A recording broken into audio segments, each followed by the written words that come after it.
remember the day they turned on me, the air thick with laughter and judgment. My father leaned back in his chair, his voice dripping with condescension. "You're chasing ghosts, Ellie. You'll end up as delusional as the people you study." My mother's eyes, usually so warm, sparkled with disdain. "You'll disgrace this family, you know. This obsession of yours, it's unhealthy." I had tried to explain, to share my passion for cryogenic neural haunting analysis. And the chilling messages I believed lay dormant in the frozen minds of the patients I studied. But their ridicule echoed in my ears, drowning out the truth I had seen with my own eyes. It began in that prestigious cryogenics lab, where I was once a promising researcher. Voices whispered through the vaults, soft and pleading. But my colleagues just laughed. They dismissed my reports as paranoid fantasies, and in a cruel twist of fate, I was ousted. With nowhere else to turn, I found myself drawn deeper into my work. I rented a small, dank apartment filled with old monitors and dusty brain scan images.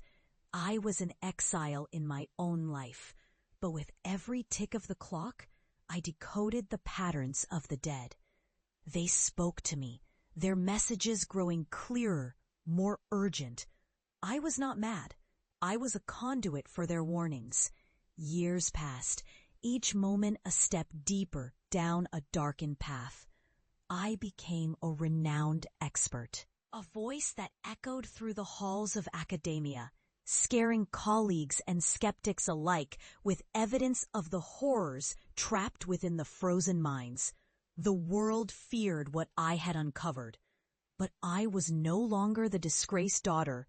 I was a warning. The day I returned home was drenched in unease. The house stood as I remembered, but it felt tainted, like a predator waiting to strike. My parents were old now, their lines of worry etched deeper into their faces. As I entered, they flinched, as if my presence disturbed the air. "Ellie," my mother said, though her voice lacked the warmth I longed for, "you shouldn't have come back." "I found something," I said, the weight of my discoveries heavy on my chest. "You need to hear this." They exchanged nervous glances, dismissing my words as they always had. "What is it now? More nonsense?" my father scoffed, his voice like a bitter wind. In that moment, a chill crept through the room. And I realized I had brought more than just words with me. The shadows had followed me home, a dark crown of knowledge I could no longer bear alone. I glanced toward the hallway where the old family portraits hung, their eyes watching, judging. "Please, just listen," I pleaded, desperation clawing at my throat. "The voices, the warnings, they're real. I have proof." "Proof?" my mother sneered. "You mean the ramblings of a madwoman?" It was then that the shadows coalesced, twisting and turning like smoke, filling the space with a palpable dread. The air thickened, vibrating with an electric energy that made the hairs on the back of my neck stand. My parents recoiled, eyes wide with fear as the whispers began to fill the room. "Help us," they moaned, a cacophony of lost souls seeking salvation. The voices were clearer now, layering over one another, a dreadful harmony that sent shivers down my spine. The temperature plummeted, and I could see my breath hang in the air like a ghost itself. "Ellie!" my father shouted, panic lacing his voice. "What have you done?" "I didn't bring them here," I gasped, my heart racing. "They were always here, in this house. The very walls are saturated with their pain."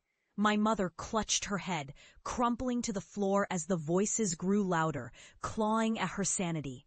"Stop! Make it stop!" she cried, her eyes wild with terror. "Mom, listen! They're trying to tell you something." I tried to reach her, to pull her back from the brink, but the shadows flared, growing more aggressive, a dark storm feeding on their fear. The whispers morphed into a single chilling voice that resonated deep within me. "You ignored us. You mocked us." The haunting words seemed to echo from the very walls, wrapping around us like chains. "Now You will listen. And that moment, the weight of my parents' disbelief crashed down on them. They scrambled to their feet, backs pressed against the wall, eyes darting as if searching for an escape. "Ellie, please, we believe you now," my mother cried, tears streaming down her face. But it was too late. The voices surged, a tidal wave of sorrow and rage, engulfing them in a suffocating embrace. I stood frozen, a spectator to their awakening, the vindication washing over me like a dark tide.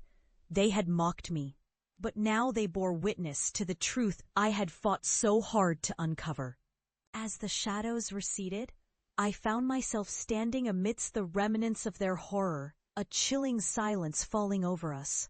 My parents were on their knees, trembling, their faces pale as they grasped the reality of what they had dismissed for so long. "I'm sorry," my father whispered, the weight of their ridicule settling heavily on his shoulders. "I didn't believe.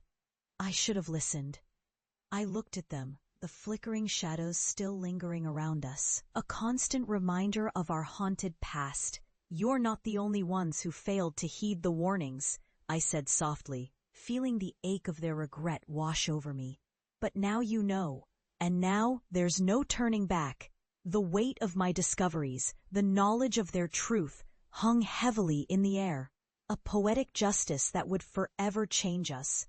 As I left the house behind, I felt the shadows swirl around me, a crown of darkness I carried with pride.